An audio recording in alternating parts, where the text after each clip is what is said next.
Hi everybody, it's crazy, it's Monday, and it's time for the UPBGE video of the week. Now before I get started, gotta give a shout out to my trust because you guys rock. To my crazy fam, I love you guys. Now we're up to episode number 95, and last week we left off with stereo. Now we did video, I'm gonna come over here real quick, just to refresh on this. We did video texture at the end of last week's video. This one is going to be a fun one once we get to chapter 7. So just keep this one in mind because we're going to be doing this one, okay? But we're going through chapter 5 to try to get a lot of the information, okay? So the file we left off with was textobject.blend, and if you hit play, it would write, "Hello, crazy fam," which is in the code that we wrote last week, okay? So let's escape out of that. All right, so this week we're going to go into stereo, okay? And let's hear what stereo is about. Okay, human eyes are able to perceive depth primarily in 3 ways. Using environmental cues such as haze, lighting, perspective, and existing knowledge of the dimensions of common objects. Using this method, you can still get a sense of depth from looking at a flat picture. Using the focusing distance of the eye, because things not in focus tend to be blurrier. Using a parallax distance between 2 eyes to see 2 slightly different images. Okay, so those are the ways that you can do them. Okay, those are the 3 ways.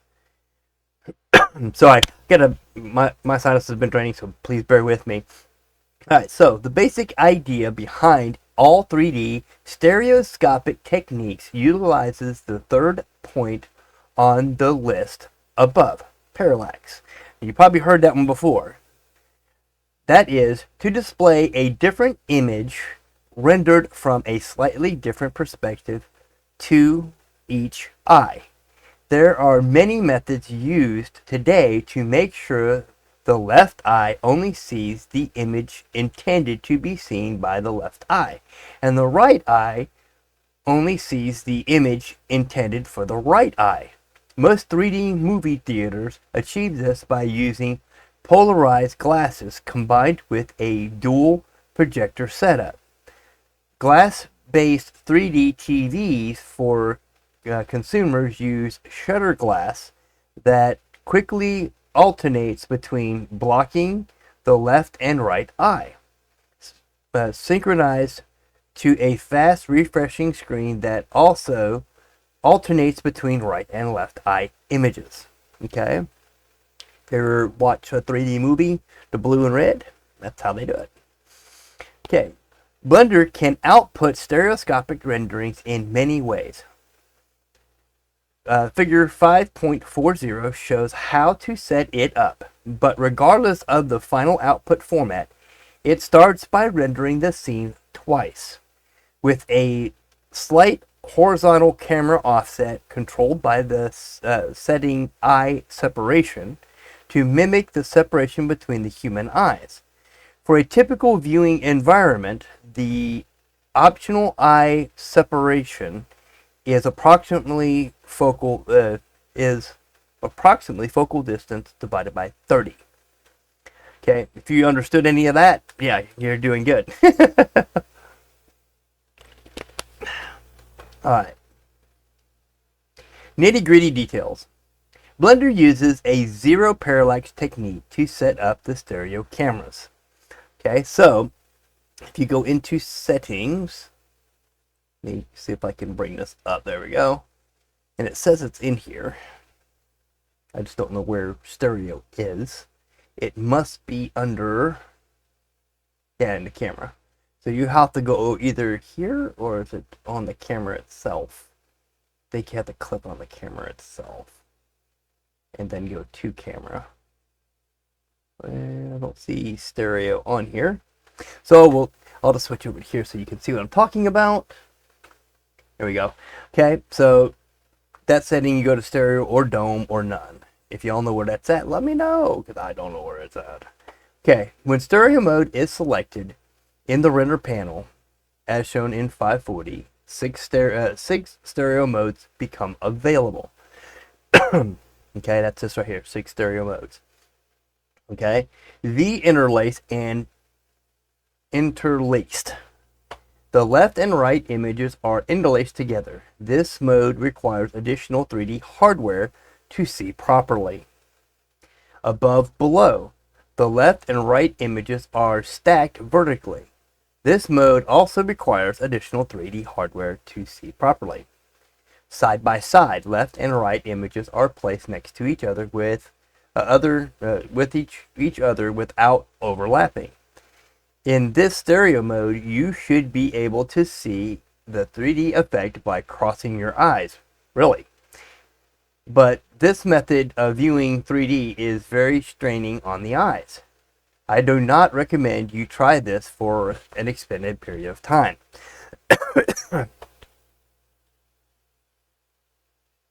Anaglyph. In this mode, Blender filters the left and right images between a different color and then overlays them on top of each other. This mode requires the viewer to wear a pair of 3D glasses with tinted lenses. The left eye should be tinted red and the right eye should be tinted cyan or blue.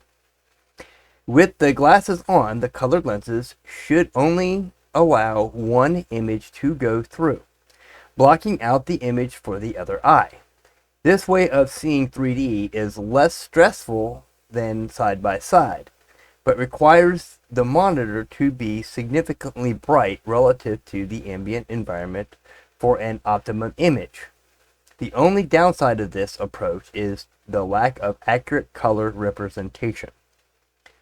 Quad buffer. Excuse me.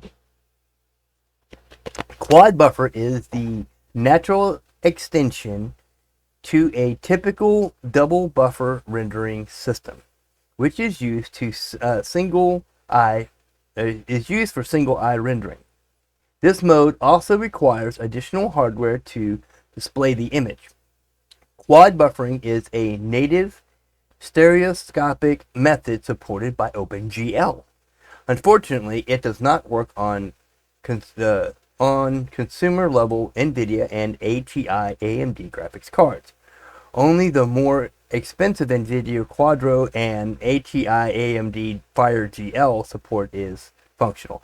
If you have anything higher than, I believe it's a 4060. If you got a good graphics card with at least 8 gigs of RAM, you should be good. This is for an older system, and it's really outdated on that point. I was actually doing a reading a VR book, and realized, hey, a lot of the stuff is like so outdated. Okay, so when you're seeing stuff like this, okay, OpenGL is not a new concept now. Back then, OpenGL was a big time new concept, and everybody was jumping on the bandwagon, but their graphics card, especially an NVIDIA card, wouldn't work. And so people started using, Intel graphics cards and other different graphics cards, AMD's graphic cards, so on and so forth. AMD graphic card was just starting to come out with some really good cards, like the AMD FireGL, which now is considered very old and, yeah, not so great. Okay, if you got a 3060 or, what was the one I used to have another graphic card that actually worked. Anything, newer is fine. Okay, so don't stress too much over it. Let's see, yeah, we're at about 9 minutes. How far is domed? Yeah, that's gonna take up some. So what we're gonna do is we're gonna leave it off there.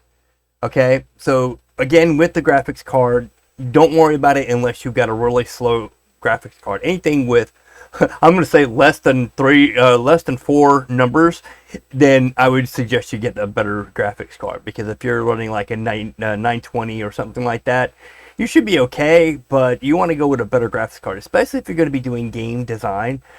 People are like, well, I got a gaming computer, it's got this on it, it's got a really old graphics card. You can play a lot of games on old graphics cards, okay? But the problem is, you need an updated graphics card so that way you can render better. Because when you're rendering, you're doing more than what a game does.